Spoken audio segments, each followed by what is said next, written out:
Hello Guardians, Briar Rabbit here. Red Death, the exotic pulse rifle, was sold by Xur last week. This weapon, since update 1.1.1, has gained quite a bit of fame in both PvP and PvE modes of Destiny. Today, I will review this weapon and answer the question, is it worth the hype? Let's begin with the stats. Red Death is a low rate of fire, high damage pulse rifle. In the Crucible, it will do 24 damage per shot to the body and 36 damage to the head. As far as damage per second goes, this weapon comes in a bit on the low side with 120 DPS to the body and 180 DPS to the head. Compare this to 160 and 236 delivered by Thorn, or even 150 and 190 delivered by Abyss Defiant, and you can see it's not in the top tier of damage per second values. Taking a look at the upgrade path for this weapon, we see three different barrel types: Accurized Ballistics, Field Choke, and Aggressive Ballistics. I found that I favored either Aggressive Ballistics on smaller maps or Accurized Ballistics on slightly larger maps.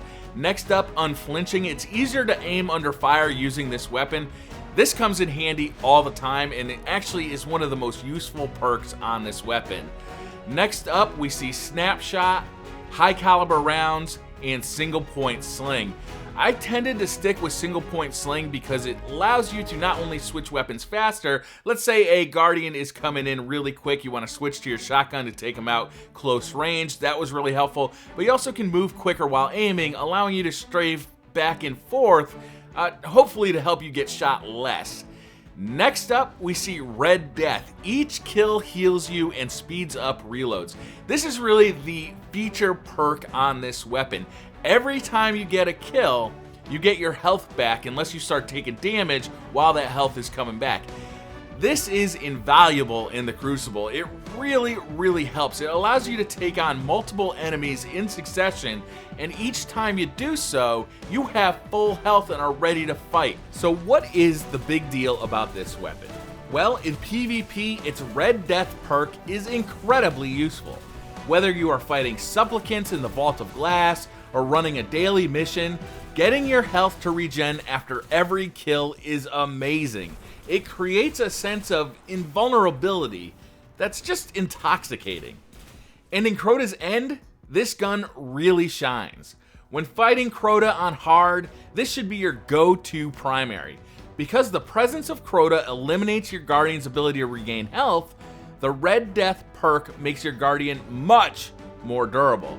In my opinion, it is simply the best weapon in the game for that encounter.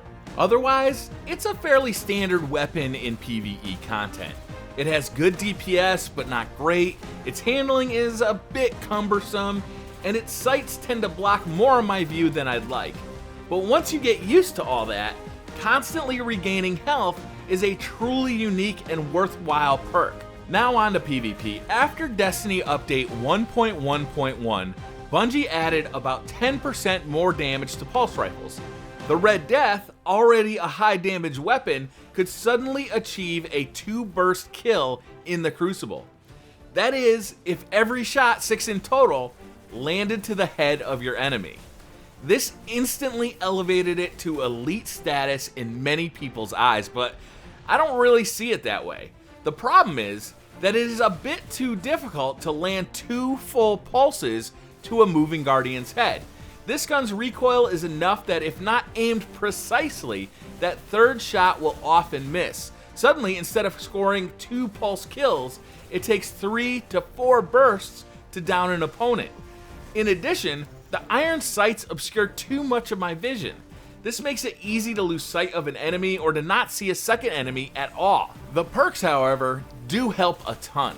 Unflinching really does help win firefights when both parties are shooting at each other. And the Red Death perk is extraordinary. With it, you enter a firefight, kill a Guardian, the Red Death regens your health immediately, and you're off to the races, having instantly recovered from the wounds that would have made you retreat otherwise. It really is useful. Also, it should be noted that the Red Death perk really is an excellent counter to the damage over time that Thorn does. if you come up against a team of Thorn wielders in the Crucible, and you will, the Red Death perk provides an excellent counter. Overall though, in PvP, this gun just doesn't seem to do the trick for me. While capable of 2 burst kills, it simply isn't reliable enough for me to consider it an elite weapon in the Crucible. Ultimately, I have to admit that I just don't really like Red Death that much. The Red Death perk is amazing, but the handling of the gun and the iron sights really keep it from realizing its full potential. In the end, the Red Death is good, but definitely not a great weapon.